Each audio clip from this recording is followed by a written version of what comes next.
Birinci ondan başlayayım ki, Bakıda doğulmuşam. 1946-cı ildə və o vaxtı deməli 173 nömrəli orta məktəbdə oxuyurdum. Çox maraqlı sinifimiz var idi. Deməli bizim sinifdən çıxan uşaqlar indi çoxu tanıyır onları. Eldar Məmmədovdur, ASTV-nin baş operatoru. Sadıqdır. Sadıq deməli az dramanın aktyoru idi, amma nəsə biraz bivəfa çıxdı, tez rəhmətə getdi. Amma əməkdar artist idi və ona çox böyük ümidlər bəsləyirdilər. Və mən, Əhmədov xanlar, deməli, hələ biz 5-ci sinifdə oxuyanda Firudun adında oğlan var idi bizim sinifdə. O gəldi ki, bəs uşaqlar, mən pionerlər evinə gedirəm. Çox maraqlıdır ora. İstəsəz siz də gələrsiniz. Biz elə Eldarla və Sadıq üçümüz bir yerdə Firudunla getdik. Deməli, pionerlər evinə. Sadıq nəsə o saat getdi, dram dərnəyinə yazıldı. Eldarla mən rəssamlığa nəsə bir balaca həvəsimiz var idi. Getdik rəssamlıq kursuna. Nadir müəllim var idi, Axundov. Çox gözəl insan idi, həm də yaxşı rəssam idi. Onun kursuna yazıldıq və başladıq orada ilk addımlarımızı atmağa. Bir gün deməli yadıma gəlir, işləyirdik orada, nəsə natürmort çəkirdik. Nadir müəllim dedi ki, uşaqlar belə işləmək olmaz. Arada gəzişin, gedin, o biri kurslara da baxın, o biri dərdəklərdən də maraqlanın. Yəni bizə verilən o 4 saat vaxtı malbert arxasında oturmaq olmaz. Və biz çıxdıq, deməli, koridora. Eldar bir tərəfə getdi, mən bu biri tərəfə döndüm. Gördüm, qapı açıqdır. Gəldim, baxıram açıq qapıdan, görürəm içəridə uşaqlar, deməli, heykəl, plastilindən heykəl düzəldirlər. Bu məni çox maraqlandırdı. Və bu vaxt onların müəlliməsi, sonradan bildim ki, bu Anna İvanovnadır. Rus qadını idi, yaşlı qadın idi. Belə mənim marağımı gördü, dedi ki, gəl içəri, çəkinmə, gəl bax gör nə edirik. Və belə oldu ki, mən o qapıdan içəri girdim və ömrümü o qapıya bağladım. Sonra bilmişəm ki, bu Anna İvanovna Azərbaycan heykəltaraşlarının 90%-nə orada dərs deyib. Və bu minvalla deməli, 7-ci sinifə çatanda artıq mən öz qərarımı vermişdim ki, Əzim Əzimzadənin rəssamlıq məktəbinin heykəltaraşlıq bölməsinə imtahan verim. Qeyd edeyim ki, mənim elə əvvəldən müəllimlərlə baxdım, çox gətirmişdi. Əzimzadə məktəbinə deməli mən daxil olanda orada Həyat Abdullayeva, Elcan Şamilov rəhmətliklər, Cəlal Qaryağdı bizə dərs deyirdi. Qafar Seyfullayev rəsmdən dərs deyirdi. Çox möhtəşəm bir deməli Əzimzadə adına məktəb idi. Buranı biz müvəffəqiyyətlə bitirib və belə danışdıq ki, bütün uşaqlar bir yerdə gedək Moskva Surikova adına instituta. Və biz 6-7 nəfər idik də. Gəldik ora, sənədləri verəndə bizdən sənədləri qəbul eləmədilər. Biz çox pərişan olduq, soruşduq ki, axı niyə nəyimiz çatmır? Dedilər, yox, siz artıq rəssamsız, burada gəlib yer tutmayın. O qədər, misal üçün, Əzimzadə adına məktəb güclü idi. Artıq orta təhsil yox, ali təhsillə də müqayisə edirdilər onu. Buna baxmayaraq, biz deməli, sənədlərimizi ora verdik və imtahana başlandı. Mənim səhhətimlə əlaqədar olaraq məndə deməli ürək ağrısı var idi. Ona görə həkimlər mənə məsləhət bildilər ki, Rusiyada yox, hardasa bir şərq ölkələrinin birində təhsilimi davam etdirin. Və o vaxt SSR vaxtı idi, ancaq Daşkəndi seçdim mən. Və Daşkənd Teatr Rəssamlıq İnstitutuna həmən il qəbul oldum. Burada da bayaq qeyd elədiyim kimi müəllimlərdən bəxtim gətirmişdi. Müəllimim Yuri Nikolayeviç Kiselov Leningradın Muxin adına institutuna əla qiymətlərlə bitirmiş cavan bir oğlan idi. O bizə heykəltaraşlığın sirrini daha da açırdı və biz onun rəhbərliyi altında başladıq işləməyə. 5 ilin necə gəlib keçdiyini doğrudan da hiss eləmədim. Və vaxt tamam olanda artıq Bakıya qayıdırdım. Hətta belə bir epizod olmuşdu orada ki, institutun rektoru məni öz otağına dəvət elədi. Dedi ki, biz istəyirik ki, sən Özbəkistanda qalasan və o vaxt Nəvai şəhəri hələ təzə dirçəlirdi. Ora səni baş rəssam göndərmək istəyirik. Dedim, yox, mən nəsə Azərbaycansız, Bakısız qala bilmirəm. Bu elə 5 ili də çox həsrətlə gözləyirdim ki, ha vaxt bitəcək bu 5 il. Onda belə bir sual verdi mənə ki, rektor, emalatxanam var Bakıda, deyirəm, xeyr, yoxdur. Ailəvizdə bir rəssam var, deyirəm, yoxdur, mən birinciyəm. Sifarişlərin olacaq, deyirəm, bilmirəm. Nəsə, məni qayıtdım da Bakıya. Bakıya qayıtdım. Çox böyük çətinliklərlə üzləşdik. Ona baxmayaraq mən deməli sənədlərimi təzədən Surikov adına rəssamlıq məktəbinin aspiranturasına verdim. O vaxt Bakı aspiranturanın Bakı filialı var idi.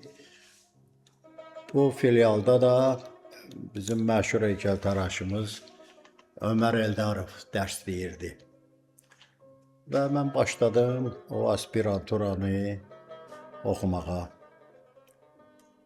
Və belə oldu ki, mənim aspirant işim 2 işlə mən çıxış eləyirdim. Bir 3 figuralı Lənkəran qadınları idi, bir də ana körpəsi ilə. Bu işlər deməli indi deməyə biraz da çəkinirəm. Amma ikisi də layiq görüldü ki, bu işlər Moskva Şərq Xalqları muzeyində daimi ekspozisiyada olsun və bu işlər deməli akademiyanın gümüş medaline layiq görüldü. Əlbəttə bu sevindirici hal idi. Həm Ömər Eldarov sevinirdi, həm bir müəllim kimi. Mən çox sevinirdim. Neysə, beləliklə aspiranturanı da başa vurdum. Və o vaxt SSR vaxtı idi. Çox böyük sifarişlər olurdu. Bu sifarişlərin həyata keçməsində iştirak eləyirdim. Bütün müsabiqələrin iştirakçısıyam. Sonra vaxtımızdan belə gətirdi ki, 20 yanvar hadisələri, Xocalı hadisələri, Qarabağ soyqırımı, neysə bu temalarda mən 20 ildən çox işlədim. Qeyd edeyim ki, Şuşada qoyulmuş bir neçə heykəlin müəllifiyəm. Oradan Bülbülün, Üzeyir bəyin deməli heykəllərini. Sonra yadıma gəlir, bir güllə ilə bir kompozisiya var idi. Şuşada qoyulmuşdu o da. Bu vandallar deməli ermənilər, qonşu da deməyə adamın dili gəlmir. Onlar bu işləri çox pis hala saldılar. Şükürlər olsun ki, Bülbüllə Üzeyir bəy artıq öz yerini tutublar Şuşada. Prezidentimizi onun açılışını elədi. Belə bir söhbət olmuşdu ki, orada bu heykəlləri bərpa eləyib qoyaq. Amma ki, mən bir müəllif kimi bir də onu qeyd edeyim ki, biz bu heykəlləri dostum heykəltaraş Namiq Dadaşovla birgə hazırlamışdıq. Mən bir müəllif kimi dedim ki, axı bu bizim tarixi yaddaşımızdır. Gəlin elə bu heykəlləri, bu vandallar nə günə qoyublar, hələ də qoyaq. Qoy, gələcək nəsillər görsünlər ki, belə bir qonşularla biz bərabər yaşamışıq. İnsanlarımıza, xalqımıza verdikləri zülm bəs olmayıb, hələ bu heykəlləri də bu günə salıblar. Yadımdadır, Qarabağ zonası üçün deməli mən Aşıqbəri heykəlidir, 3 metr yarım tuzdan tökülmüş Aşıqbəri heykəli də var idi. Onu artıq biz heç yerdə tapa bilmədik. O vandallar onu da apardılar. Neysə, həyatdır da. Sonra bu yaxınlarda hardasa bir 20-ci, 21-ci il idi deyəsən, dəqiq yadımda deyil. Prezidentimiz belə bir qərara imza atdı ki, artıq vaxtı çatıb, Bakıda Zeynalabdin Tağıyevə heykəl qoymaq lazımdır. Bu Bəhram sağ olsun bu məsələni qaldırmışdı prezidentlə görüşdə. O da böyük məmnuniyyətlə bu işə rəvac verdi. Və bu məni çox maraqlandırırdı bu heykəl. Hələ bu söhbətdən əvvəl belə bir fikrim var idi ki, balaca xalq olmağımıza baxmayaraq sayca, amma bizim nə qədər möhtəşəm insanlarımız olub. Və mən bu dəyərli insanlara belə bir seriya heykəllər hazırlamağı öz qarşıma məqsəd qoymuşdum. Əliağa Şıxlinskidir, Mehmandarovdur, Əliağa Vahiddir, sonra Sadıqcandır, Tarzən. Nəysə də belə bir insanların obrazlarını mən özlüyümdə hiss eləyirdim ki, bunları işləmək lazımdır. Çünki bu bizə də düşməsə, hardasa bir bunun vaxtı gələcək, zamanı gələcək, bu işlər aktual olacaq. Və bu eşidəndə ki, Zeynalabdin Tağıyevə deməli, müsabiqə elan olunub. Böyük məmnuniyyətlə burada iştirak elədim. 3 əsərlə deməli, Zeynalabdin faytonda atlı heykəli idi, faytonlarda. Bir oturan yerdə, kresloda, bir də ki, bugün gördüyünüz heykəl. Qeyd edeyim ki, hardasa bir 20-22 müəllifin 40-dan çox əsəri var idi. Zeynalabdin Tağıyevə həsr olunmuş, müsabiqə üçün hazırlanmış. Nəsə bəxtimdən elə mənim işim seçildi və mən böyük məmnuniyyətlə bu işə başladım və şükürlər olsun ki, heykəl artıq Bakının tarixi abidələr silsiləsindədir. Yəni, xalqın mən bilən sevimlisinə çevrilib. Bu da mənim üçün bir müəllif kimi çox xoşdur.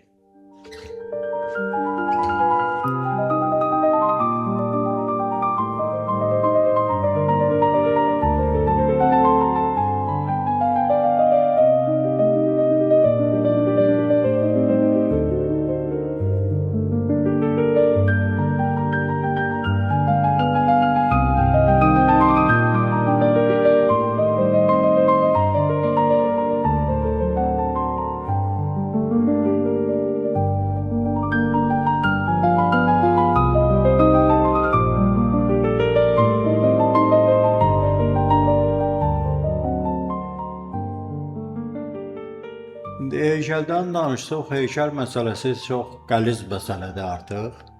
Nə barədə qəlizdir? Çünki indi elə zamanıya gəlib çatmışıq ki, artıq robotlarda heykəl olur. Texniki, deməli, texnika o qədər artıb ki, amma mən bunun tam əleyhinəyəm. Çünki bir var insan yaradan heykəl, bir də var ki, maşın. İnsan yaradan heykəlin qəlbindən keçən bütün duyğular barmaqlarının ucu ilə o gilə, plastilinə köçür və indi düzdür, ustalar da, heykəltaraşlar da müxtəlifdirlər, hərə bir cürə yanaşır, hərənin öz texnikası var. Amma mənə ən çox narahat edən bu texniki cəhətdən yaranan heykəllərdir.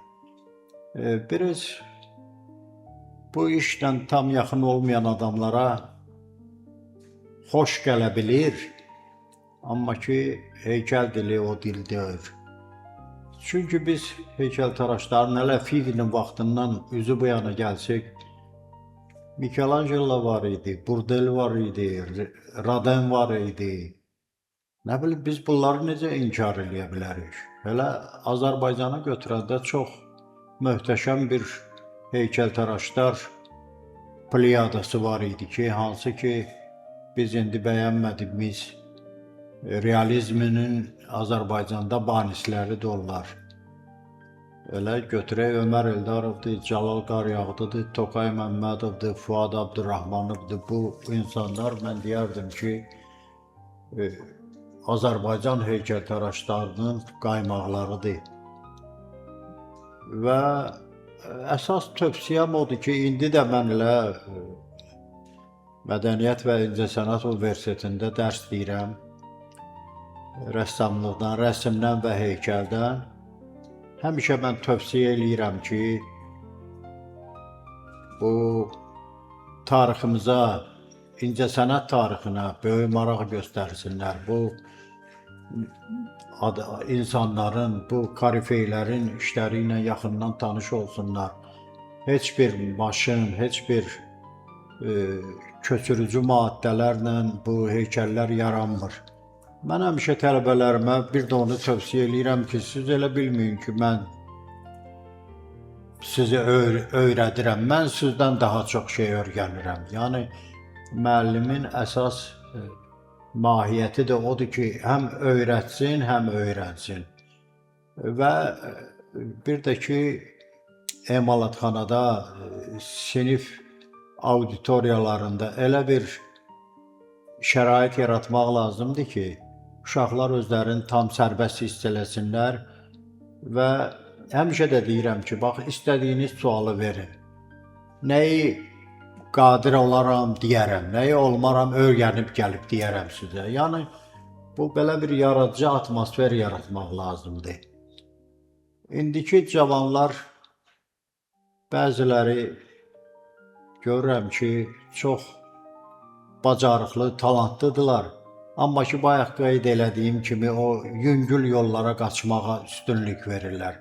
Mən bu ilə heç cürə barışmıram və ürək ağrısı ilə bu müşahidə eləmək qalır. Düzdür, onlara deyirəm də, sözümü də deyirəm, hiss eləyirəm ki, biraz inciyirlər də. Amma ki, həqiqət həmişə acı olub da. Amma Azərbaycan heykəltaraşlığında bizdən sonra gələn nəsildə yaxşı, deməli, talantlı insanlar var.